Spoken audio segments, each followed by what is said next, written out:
irritating me. No, they were just too amazing. The first part of the question ఏంటి? Most irritating person ఎవరినైనా కలిసి? ఓ yeah, everyday తగులుతానే ఉంటారండి. అది దాటుకొని life live చేయడమే లైఫ్. ఇరిటేషన్ లేకుండా ఎలా? అప్పుడే మనకు గుర్తొస్తుంది నేను చేసే మెడిటేషన్, నేను నమ్ముకున్న దేవుళ్ళు. సో ఇట్స్ కాన్స్టెంట్ వెన్ ఆ ట్రిగర్స్ ఉంటానే ఉంటాయి కదా. And when you're out there, మన ఇంట్లోనే మన లోపలే ఉంటే ఒక సిస్టమ్ ఉంటుంది. రోజుకి ఒక కొత్త ప్లేస్లో ఉండేదాన్ని నేను. Every day is a new experience. So you have to be willing to roll with the punches and the challenges. So irritation is there all the time. Ajay yeah, trailer was too good, చాలా బాగుంది. And Thank you. మెయిన్గా ఏంటంటే ఇప్పుడు present ఉన్న జనరేషన్లో love అనే దానికి చాలా షిప్స్ అనేవి వచ్చినాయి, లైక్ రిలేషన్షిప్, సిచ్యువేషన్షిప్, ఇలా ఫ్లటేషన్షిప్ అని. So which ship is good for health? Ship is good for health. Gym membership. Friendship అండి యాక్చువల్గా.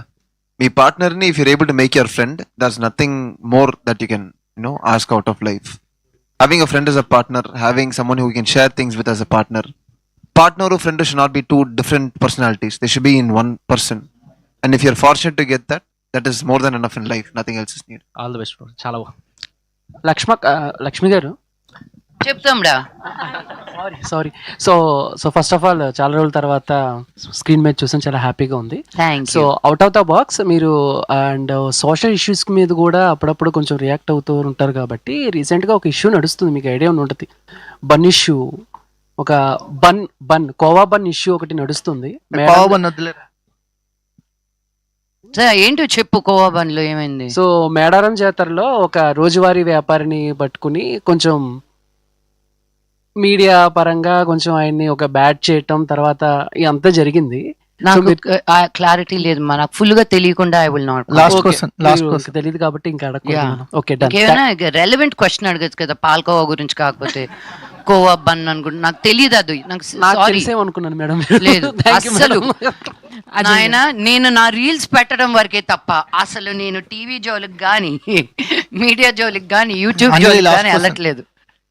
లక్ష్మి గారు, Yes. సో ఇందులో ఒక మంచి క్యారెక్టర్ చేస్తున్నారు కాబట్టి లవ్ అనే పదం మీద మీ ఒపీనియన్ ఏంటి? మీ వరకు లవ్ డెఫినేషన్ ఏంటి? కొడితే బాగోదు కదా. వద్దులేండి. అదే ఫీలింగ్ నాకు ప్రస్తుతం రైట్ నౌ.